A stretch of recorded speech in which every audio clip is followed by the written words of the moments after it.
Mitos y leyendas. La búsqueda del Arca de Noé.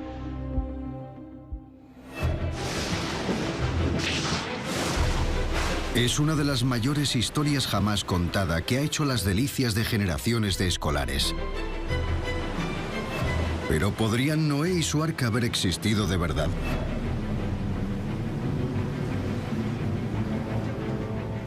Tres cristianos estadounidenses estaban convencidos de que así fue. Estaban preparados para enfrentarse al peligro y la muerte.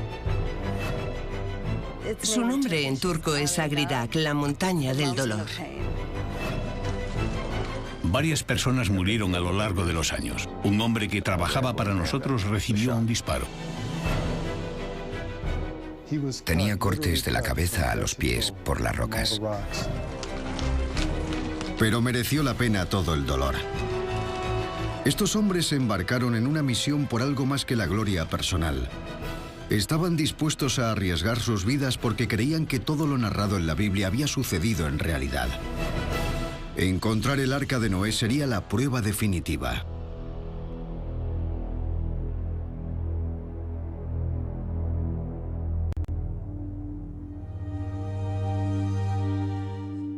De todas las historias de la Biblia, la de Noé y su arca es quizá la más fabulosa. Ha sido un clásico de Hollywood desde el origen del cine, por no decir que es un tema dominante en el arte occidental. Harto de sus pecados, un Dios vengativo decide acabar con la raza humana y empezar de nuevo. El único hombre bueno de la tierra, Noé y su familia, serán salvados. Dios le ordena que construya un arca gigante, de 300 codos de largo, unos 150 metros. Y que metiera un macho y una hembra de cada animal para que después del diluvio la vida pudiera empezar de nuevo.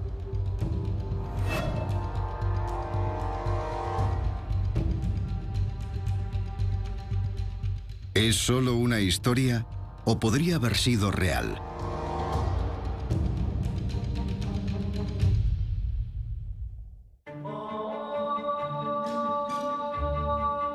En los años 80, un estadounidense estaba decidido a averiguarlo. Aunque significara buscar un antiguo bote en una enorme montaña de un país de bandidos en el que veneran a un dios muy diferente. Pero este explorador estaba acostumbrado a entornos hostiles.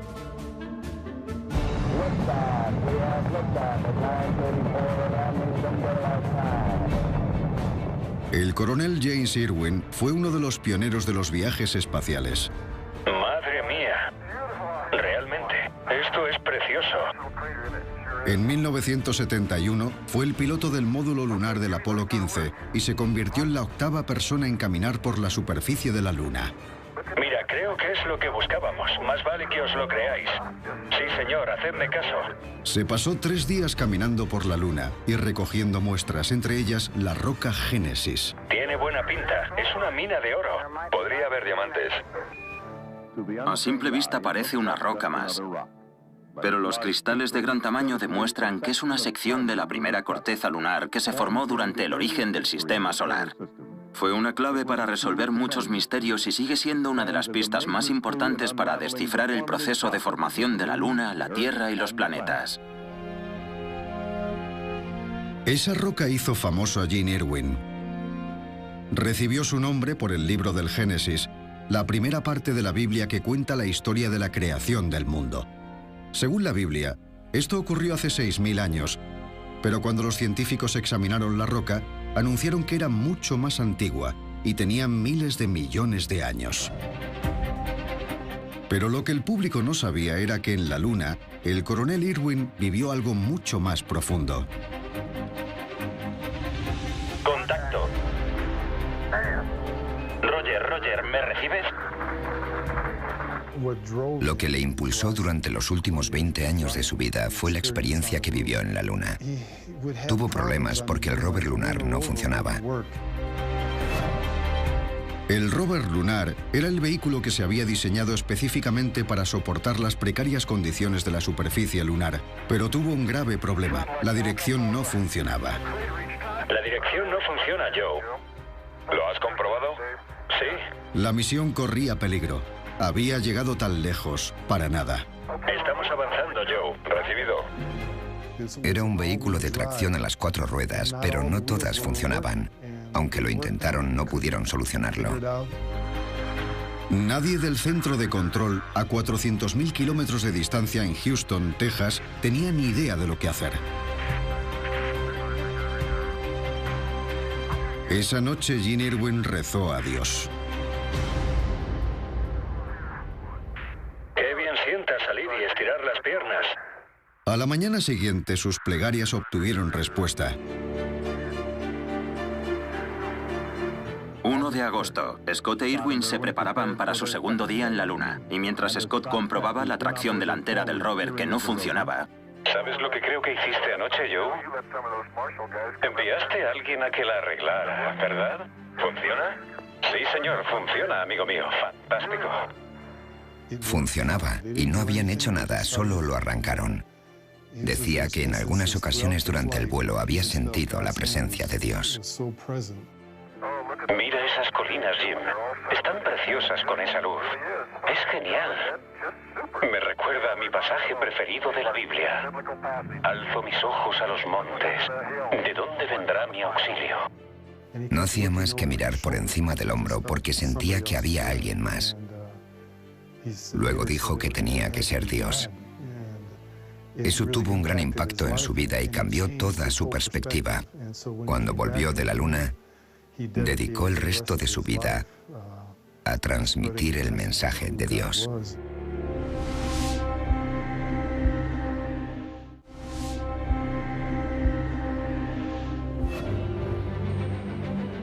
Gene Irwin era un hombre con una nueva misión. Dejó atrás los viajes espaciales y creó su propia fundación cristiana. Quería que la gente se comprometiera con la Biblia, que creyeran como él, que cada frase había sido inspirada directamente por Dios, que cada palabra era verdadera. Gene Irwin se hizo creacionista. Qué día más bonito para alabar al Señor, ¿verdad? A nuestro Dios Todopoderoso. Aleluya. Gloria a Dios en el cielo. Alabemos al Señor. Los científicos llevan décadas criticando las opiniones de los creacionistas, pero eso no ha impedido que sus iglesias sigan llenándose los domingos.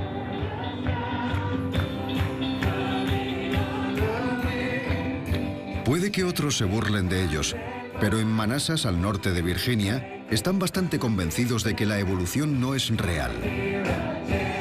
Creen que hombres y mujeres fueron creados hace solo 6.000 años, como dice la Biblia.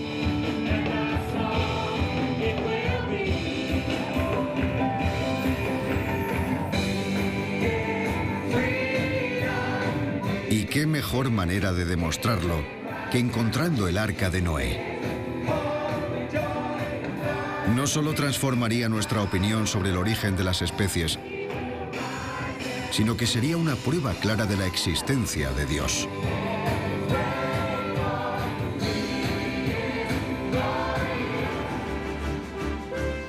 Ese era un reto digno del entusiasmo y el compromiso de Gene Irwin. Combinaría su amor por la aventura y su nuevo compromiso hacia Dios. Leyó la Biblia con más atención que nunca. Entre reuniones con líderes mundiales y jefes de Estado, planeó su segunda gran expedición, solo que esta vez no sería con astronautas, sino con su familia y amigos, entre ellos su yerno. Salimos a correr en Boulder, Colorado, y llegamos a un sitio desde el que se veía toda la ciudad y me dijo, estaba pensando en ir a Turquía a buscar el arca de Noé. ¿Quieres venirte? ¿Que sí quería? John casi no pudo contener su entusiasmo. Para mí era una aventura con el hombre que había caminado por la luna. Lo que le respondí fue, ¿cuándo podemos irnos? ¿Mañana? Pero si Gene Irwin había aprendido algo de sus viajes espaciales, era la importancia de las preparaciones. Así que empezaron a practicar en unas colinas cerca de su casa en Colorado Springs. Pasamos el año siguiente poniéndonos en forma y preparándonos, yendo a comprar el equipo que pudiéramos necesitar. Fue muy divertido. Pero para el coronel Irwin era mucho más que eso. Encontrar el Arca de Noé era su máxima aspiración. Sería de verdad un pequeño paso para el hombre y un gran salto para la humanidad. Lo más increíble era que la Biblia le había indicado dónde buscar.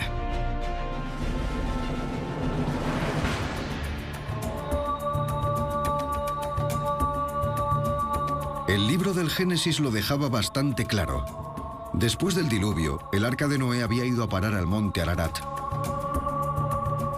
No estaba tan lejos como la Luna, pero casi. Estas rocas volcánicas alcanzan los 32 grados en verano y menos 20 en invierno. La cima está cubierta de nieves perpetuas. Es una montaña muy difícil de escalar, con un ángulo de 45 grados. Y hay que subir zigzagueando como las cabras. Supone un esfuerzo para el corazón y requiere aguante.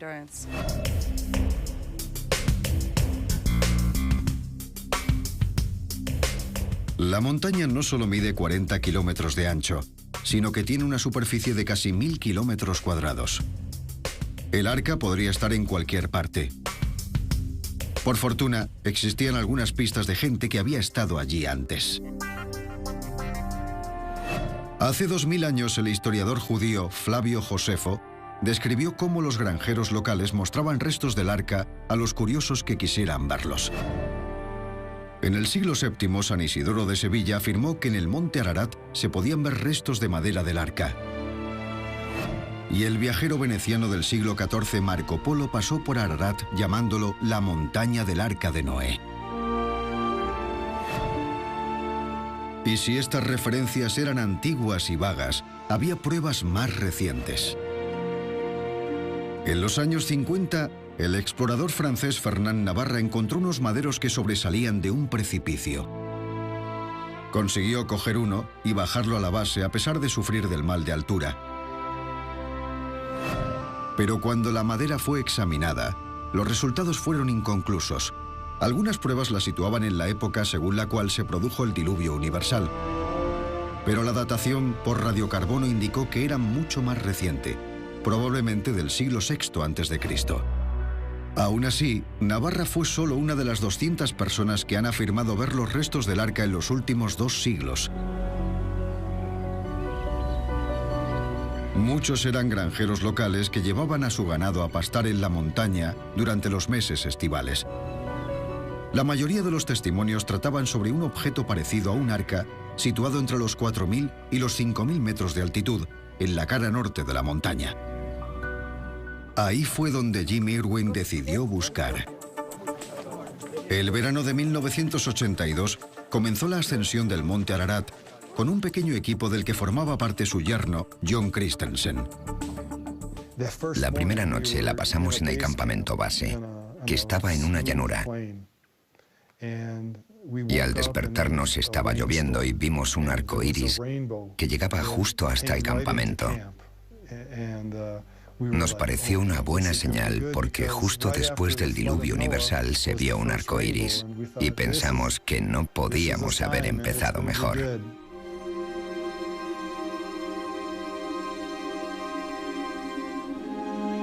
Los siguientes días fueron perdiendo la esperanza.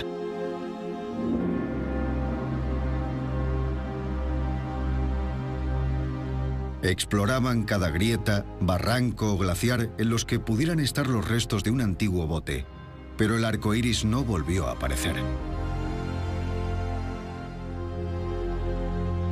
Y no encontraron nada. Nada con forma de arca, ni una viga de madera, ni siquiera una plancha de madera petrificada. Gene Irwin estaba totalmente descorazonado. Y lo peor no había llegado.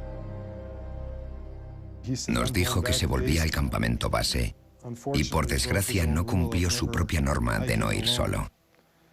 Se fue y cuando nos comunicamos con el campamento base nos dijeron que todavía no había vuelto y estaba anocheciendo. El equipo estaba muy preocupado.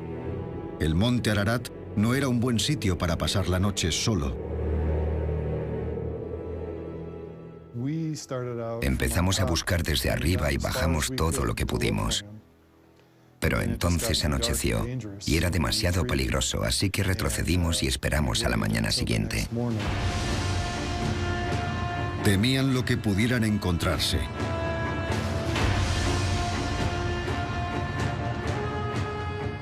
Con las primeras luces lo encontramos al final de un pedregal. Estaba casi irreconocible, cubierto de sangre. Le habían golpeado rocas, que le habían caído encima durante un desprendimiento. Tenía cortes de la cabeza a los pies por las rocas. No tenían material médico y nadie estaba seguro de lo que hacer.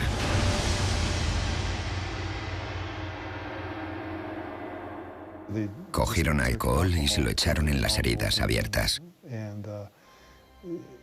Al hacerlo, emitió un sonido como... Luego le llevaron a un hospital en Erzurum.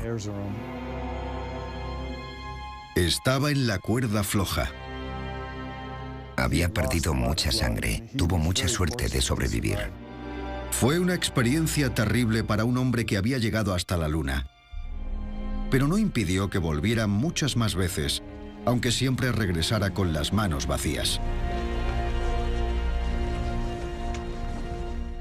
Mucha gente le había dicho que creían que encontraría el arca de Noé, que lo conseguiría. Y todos pensábamos que si alguien podía encontrarla, ese era Jim. Secuencia automática. Ignición. De hecho, fue la mayor decepción de su vida. El hombre que había viajado al espacio había fracasado en su otro gran viaje por la Tierra. Gene Irwin murió en 1991 de un fallo cardíaco. Solo tenía 61 años. Pero que Gene Irwin no lograra encontrar el arca no sirvió para acabar con las especulaciones, sino que animó a una nueva generación de exploradores cristianos a intentar triunfar donde él había fracasado.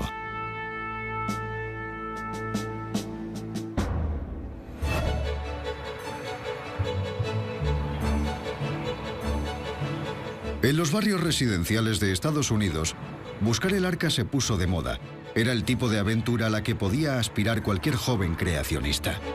Uno de los que se obsesionó rápidamente fue David Fasold. Durante más de un año casi no he soñado con otra cosa, desde que apoyo la cabeza en la almohada hasta que me levanto, y es lo único en lo que pienso.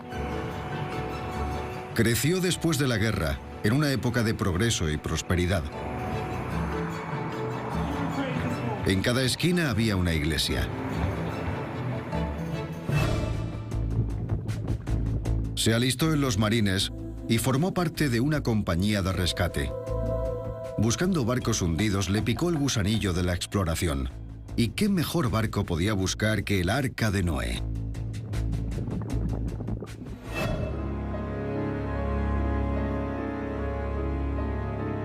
Fasold se sabía la historia de memoria. Había sido criado dentro de la Hermandad de Plymouth, una rama evangélica del cristianismo conocida por su estricta adherencia a la Biblia. Se dedicaba a leer las Escrituras y otros textos antiguos hasta muy tarde. Y llegó a una interesante conclusión. En el Génesis no había nada que indicara que el arca tuviera que estar en el propio monte Ararat. Podía estar en cualquier sitio de la zona. Uno de los problemas era que todas las expediciones habían ido al monte Ararat. Pero la Biblia no dice monte Ararat. La Biblia dice las montañas de Ararat. Y probablemente sería un lugar muy diferente.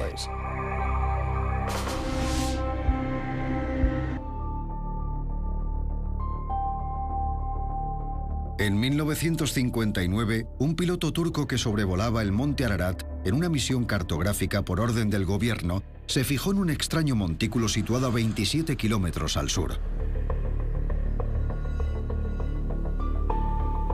Tenía forma de barco y sus dimensiones eran similares a la descripción del Arca de la Biblia.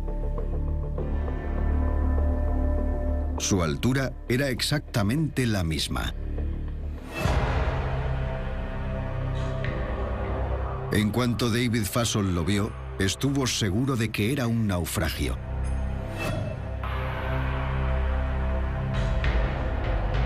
Y estaba convencido de que él podría demostrarlo. Pero no tuvo en cuenta una cosa. El monte Ararat siempre ha sido una tierra sin ley. Un amortiguador entre Turquía, Armenia e Irán. La mayoría de la gente que vive allí son kurdos que no quieren formar parte de Turquía. Son ciudadanos turcos según su documento de identidad, pero son kurdos por su legado e identidad cultural. De hecho, incluso hablan un idioma diferente. Así que Doğu Beyazıt, la ciudad más cercana al monte Ararat y la base de cualquier expedición para buscar el arca, es un lugar extraño y conflictivo. Está llena de contrabandistas iraníes, policías turcos y rebeldes turcos que son terroristas para algunos y luchadores por la libertad para otros. En 1984, el Partido Laborista de Kurdistán, el PKK, comenzó una campaña militar que se cobraría más de 40.000 vidas.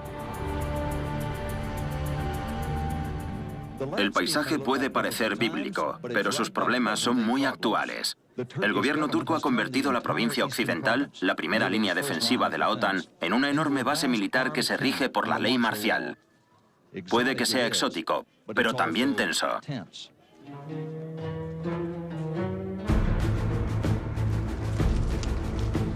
Para que se prestara atención a su lucha, el PKK eligió a los turistas como blanco y no tuvo que buscar muy lejos.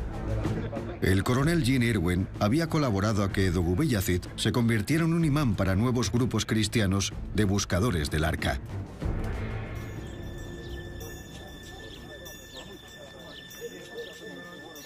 Fue a este hervidero al que llegó David Fasold, un extranjero inocente. Sabía poco de Kurdistán, como muchos otros estadounidenses. Todo lo contrario que otro hombre que se estaba haciendo un nombre.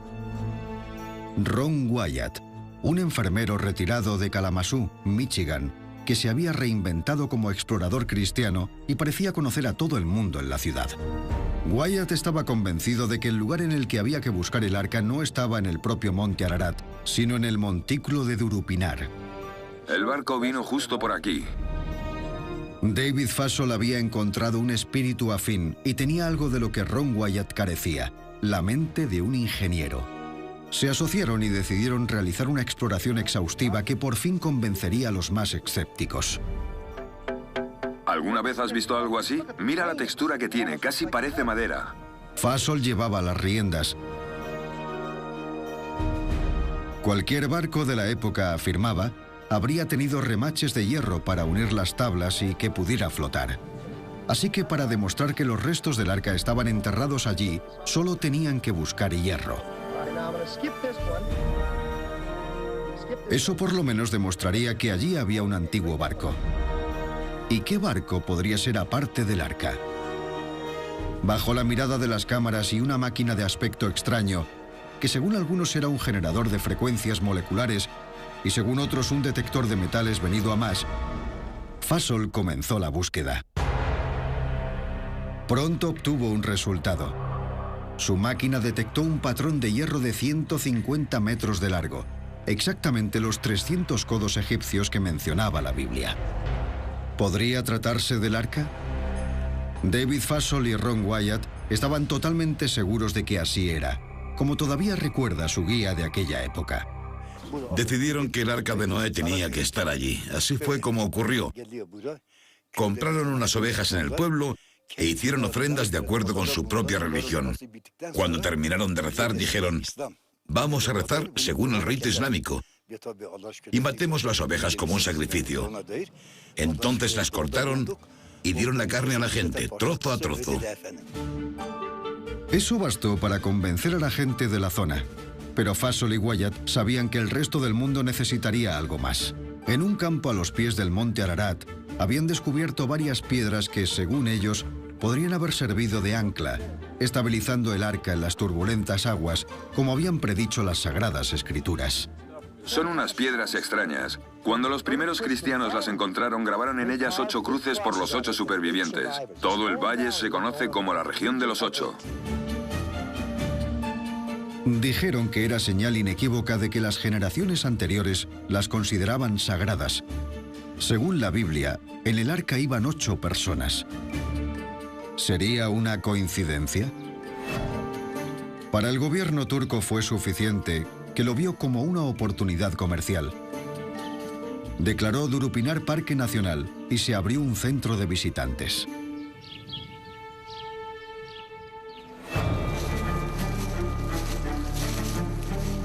Los kurdos también vieron una oportunidad. El PKK secuestró a Wyatt y otros 4 miembros del equipo. Su cautiverio duró 3 semanas.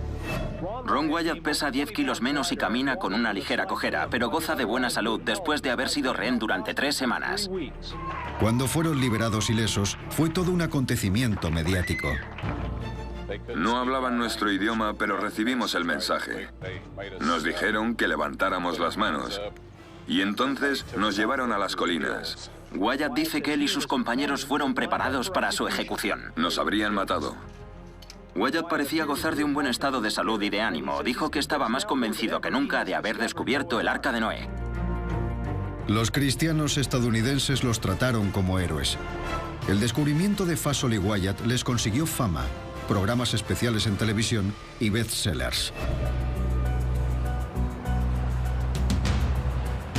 Pero mientras Wyatt disfrutaba de su fama gracias al mundo bíblico, Fassol se quedó en Dugubeyazit, decidido a explorar el sitio por completo. Esperaba que el resto de buscadores del arca se alegraran como él de que por fin hubiera sido descubierta. Pero se mostraron recelosos. Yo no estaba de acuerdo con sus conclusiones. Estaba con ellos en el 85 cuando vieron el sitio y lo recorrieron. Creo que simplemente hubo un corrimiento de tierras alrededor de una formación rocosa que parecía un barco. Pero el arca no tenía forma de barco, sino de caja. Y esa es exactamente la conclusión a la que llegaron los científicos que habían acudido a determinar lo que había en realidad bajo esa extraña forma, cuyas fotos habían dado la vuelta al mundo. David Fassol afirmaba que sus máquinas habían encontrado restos de hierro bajo el montículo. Eso parece hierro, ¿no? Pero eso significaba que si había algo ahí, no podía ser el arca. Noé había vivido antes de la edad de hierro. El hierro no existía, no se usaba en aquella época. Noé no habría usado hierro. La manera de hacer barcos hasta el 2000 a.C. e incluso después era con uniones de mortaja y espiga, con juntas y clavos de madera. No podían encontrar hierro. Así que la mayoría de las afirmaciones de Ron Wyatt y David Fassol fueron rechazadas.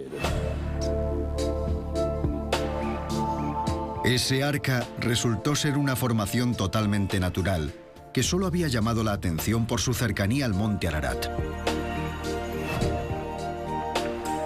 Las piedras ancla tampoco eran nada fuera de lo común, sino que estaban por todas partes en esas tierras. Y las 8 cruces no eran cristianas, sino paganas. Los turcos no estaban nada contentos. Se habían gastado mucho dinero en el centro de visitantes. Los carteles indicaban que era el sitio donde se encontraba el Arca de Noé, y ahí siguen hasta el día de hoy. El Parque Nacional del Arca de Noé es un sitio precioso para dar un paseo de 1 hora o hora y media y hacer un picnic. La roca tiene forma de barco y es una formación muy interesante. A todo el mundo le pregunto si cree que es el Arca de Noé y me dicen que no, que es una formación rocosa interesante. Con evidente tristeza, David Fassol se retractó. Durupinar no era el sitio donde estaba el arca de Noé. Nunca lo había sido.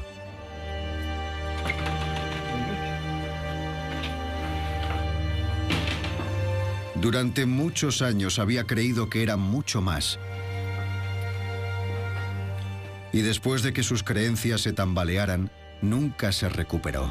Murió unos cuantos años después, a la edad de 59, por un cáncer que probablemente hubieran causado los largos días que pasó bajo el sol de Turquía.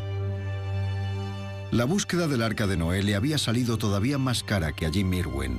Cuando murió, estaba sin Blanca. Se había gastado todo su dinero en buscar el antiguo barco.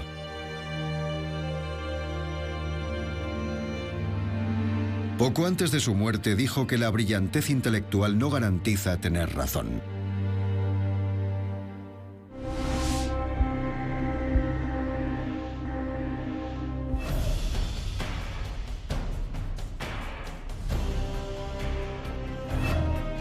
Richard Bright ha dedicado su vida a buscar el arca. Fue criado como cristiano en Minnesota, aunque durante los primeros 20 años de su vida, su fe no había significado mucho para él. Pero en 1966 tuvo una experiencia que le cambió la vida. Luchó en Vietnam. Bajo el fuego enemigo conectó directamente con Dios. Estaba en un sitio y una voz me dijo que me moviera. Le pregunté a mi compañero que si me había dicho algo y me dijo que no. Y volví a oír la voz, un poco más fuerte. Muévete. Le pregunté qué había dicho y me dijo que nada, que me callara. A la tercera vez le dije que nos fuéramos y me dijo que vale. Nos metimos en el vehículo y a 30 metros el primer mortero voló en pedazos la pared en la que estábamos.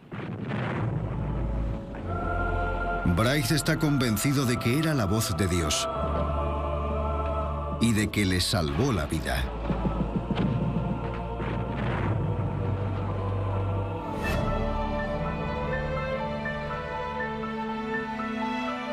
En los años 80 conoció a otra persona cuya vida había sido cambiada por Dios, Jim Irwin.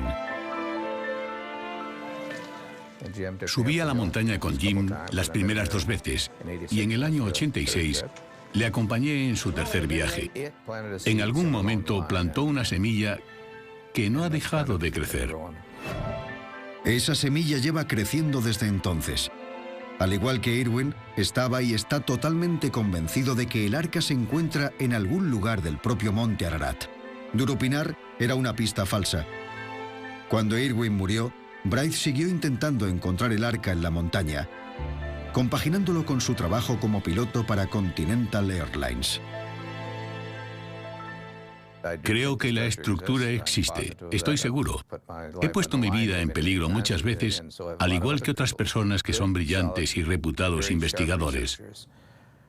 No solo porque seamos cristianos que creen en la Biblia, y lo somos, sino porque las investigaciones nos indican que hay algo ahí arriba a lo que deberíamos prestar atención. Incluso tiene claro el aspecto que tendrá. No sé si tendrá el nombre de Noé escrito en el lateral, pero será una estructura con forma de barco que habría flotado hasta ahí arriba. Tendrá muchos compartimentos en el interior y será muy antigua. Bright ha escalado la montaña más de 20 veces en los últimos 30 años y se ha enfrentado a muchos peligros. Estaba empezando a pensar que su búsqueda, como la de Jim Irwin, no daría ningún fruto. Pero entonces recuperó la esperanza. El gobierno estadounidense hizo pública una foto que había sido tomada por uno de sus aviones espía que habían mantenido en secreto durante décadas. Mostraba una forma no identificada en lo alto de la cara norte del monte Ararat, exactamente el mismo sitio en el que se habían producido los avistamientos más creíbles. ¿Podría ser el arca? Luego, en 2003, ocurrió algo más.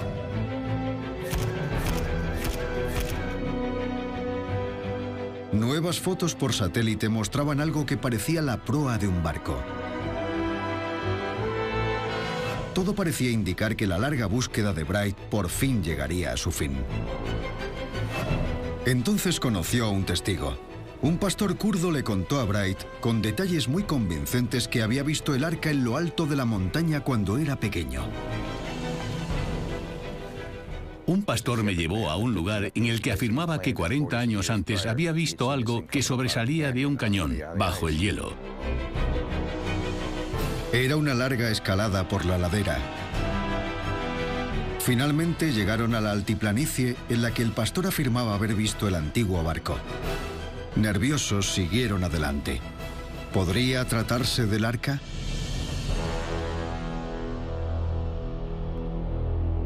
Su corazón dio un vuelco cuando se dieron cuenta de que el lugar donde se suponía estaba el arca estaba cubierto por enormes rocas.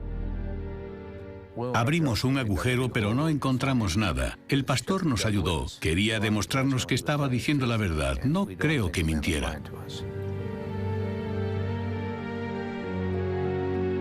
Bright le creyó y empezó a reunir un grupo que podría descubrir el arca de una vez por todas. Pero entonces se dio cuenta de que tenía un rival. Otro equipo formado por creacionistas que no era de Estados Unidos, sino de Hong Kong. Una ciudad conocida por su pragmatismo a la hora de ganar dinero de cualquier creencia bíblica. Se hacían llamar el Ministerio Internacional del Arca de Noé, y en 2007 anunciaron un gran éxito. Habían encontrado un pedazo de madera petrificada que según ellos tenía 4.800 años de antigüedad. Pero otros no estaban tan seguros. Algunas de las expediciones más recientes, varias de las cuales han sido chinas, aunque ha habido otras en los últimos 5 años, han afirmado haber encontrado madera petrificada y otro tipo de cosas. Pero no es madera, es piedra. Y si les hubiera acompañado un geólogo, les podría haber dicho allí mismo que no perdieran el tiempo, que era un afloramiento rocoso. Los chinos insistían en que la muestra era de madera y enseñaron análisis científicos como prueba. Algunos de los colegas de Richard Bright se unieron a ellos durante un tiempo, pero la colaboración no duró mucho. Como muchos otros acuerdos, lo que suena bien tomando un té se suele evaporar a 5.000 metros de altura en una montaña helada. El equipo chino volvió a trabajar de forma independiente con la ayuda de algunos colaboradores turcos, pero poco después afirmaron haber realizado un hallazgo increíble. En un barranco bajo un glaciar habían encontrado el arca, e incluso lo grabaron en vídeo. Mi primera reacción al oír la noticia de que la expedición china había encontrado el arca de Noé fue: ¡ay madre, ya estamos otra vez! El vídeo chino mostraba a su equipo en lo más profundo de una grieta de la montaña.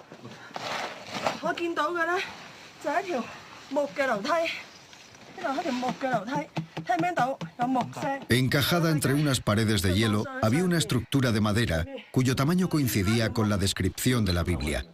Del suelo de la cueva sobresalía una viga de madera y una estructura que contenía varios compartimentos de madera. En Hong Kong, los chinos revelaron al mundo su descubrimiento en una rueda de prensa. Estaban seguros al 99% de que era el arca. Las sospechas aumentaron cuando los chinos no quisieron revelar su ubicación. Utilizando los contactos que tenía con las familias de los guías kurdos que controlan la montaña, Amy Beam fue a verla por sí misma. Habían contado que mantenían el lugar en secreto para preservar el sitio arqueológico y por eso no lo revelaban. Así que subí hasta el segundo campamento y lo grabé. No encontró nada, ni ella ni nadie. El escepticismo que rodeaba al descubrimiento chino se convirtió en incredulidad. Yo no me lo creo en absoluto. Era demasiado bueno para ser verdad. Es la expresión más adecuada. Era demasiado bueno para ser verdad. No hemos visto nada publicado desde entonces, ningún artículo científico, nada que respalde sus afirmaciones. Y entonces empezaron a pelearse los que habían subido al monte Ararat y los que no. Todo fue desvariando hasta convertirse en un culebrón. Y si habían encontrado el arca de Noé y era real, no se merece eso. Los visionarios chinos siguen en sus 13 y prometen que pronto lo revelarán todo. Si su descubrimiento resulta no ser el Arca de Noé, no sería la primera vez. Muchos de los cristianos que fueron a buscar el Arca de Noé en el pasado tenían dinero de sobra. Los guías kurdos que les ayudaron a buscar son pobres. Estamos en el pueblo de Topçanak y las familias de los guías viven aquí. Esos hombres tienen familias bastante numerosas, madres, padres, hermanas, mujeres e hijos, y a veces un solo guía tiene a su cargo a 5 o 10 personas. Para ellos es muy duro rechazar un trabajo, se ganan así la vida. No deja de venir gente a buscar el arca año tras año, y tienen mucho dinero, 5.000, 10.000, 50.000. Así que es una gran tentación.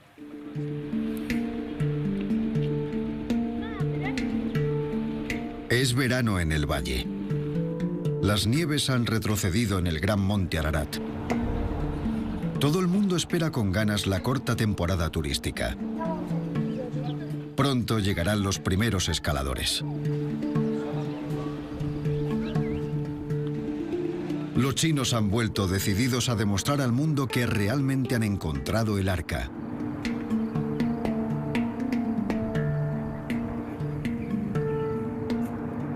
Y también otros equipos de creacionistas, entre ellos el veterano explorador Richard Bright, en esta ocasión con el equipo de sus sueños. Los mejores del planeta, en mi opinión. Tenemos gente maravillosa, gente que sabe escalar y cómo hacer las cosas. También llevamos algunos científicos en el equipo. Uno de esos expertos es su mejor baza. Después de muchos años buscando el arca solo, cuenta con la ayuda de una verdadera estrella estadounidense. Randall Price es un distinguido profesor de estudios judaicos en la Universidad Liberty de Virginia. Tiene varias excavaciones bíblicas en su historial y fue uno de los que encontró los manuscritos del Mar Muerto en Qumran, Israel. Con el profesor Price en su equipo, Bright está convencido de que pronto encontrarán el arca. Sí, creo que este será el año que encontremos el arca. Si no lo creyera, ¿para qué iba a ir? Si no, preferiría ir a la playa. Es esa convicción lo que sigue impulsando a muchos cristianos buscadores del arca. A pesar del dolor y del elevado coste, su fe les dice que los restos del arca de Noé serán encontrados en esa inhóspita montaña, a miles de kilómetros de su hogar.